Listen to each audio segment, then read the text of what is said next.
కరీంనగర్ జిల్లా హుజూరాబాద్ లో యువజన కాంగ్రెస్ నేతలు వినూత్నంగా నిరసన చేపట్టారు. బీఆర్ఎస్ ఎమ్మెల్సీ కవిత ఫ్లెక్సీపై మద్యం పోసి ఆందోళన నిర్వహించారు. మహిళా లోకానికి కవిత క్షమాపణ చెప్పాలని డిమాండ్ చేశారు. కవితకు వ్యతిరేకంగా నినాదాలు చేశారు.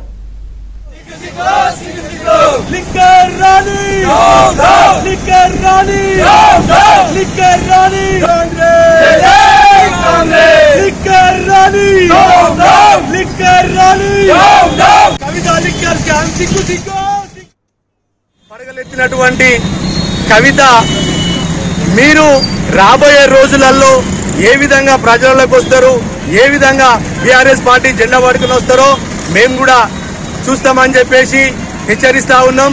మళ్ళీ డిమాండ్ చేస్తా ఉన్నాం.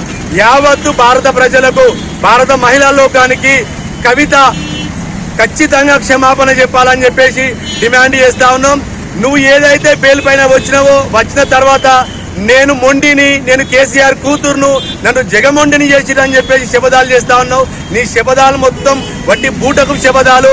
నువ్వు నీ నెత్తికి కలర్ వేసుకొని, నీ బ్యూటీ పార్లర్లో మేకప్ వేసుకొని ఏసీ రూమ్లలో రెస్ట్ తీసుకుంటే బాగుంటుందని చెప్పేసి యువజన కాంగ్రెస్ పార్టీ తరఫున తెలియజేస్తా ఉన్నాం.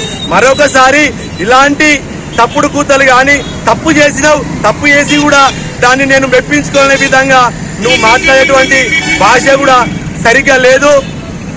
మీరు కనుక మళ్ళీ చెప్తా ఉన్నాం, మీరు కనుక వెంటనే భారత మహిళా లోకానికి, తెలంగాణ మహిళా లోకానికి క్షమాపణ చెప్పకపోతే మిమ్మల్ని రోడ్లపైన తిరగనివ్వమని చెప్పేసి కల్వకుంట్ల కుటుంబానికి, ముఖ్యంగా కల్వకుంట్ల కవితకు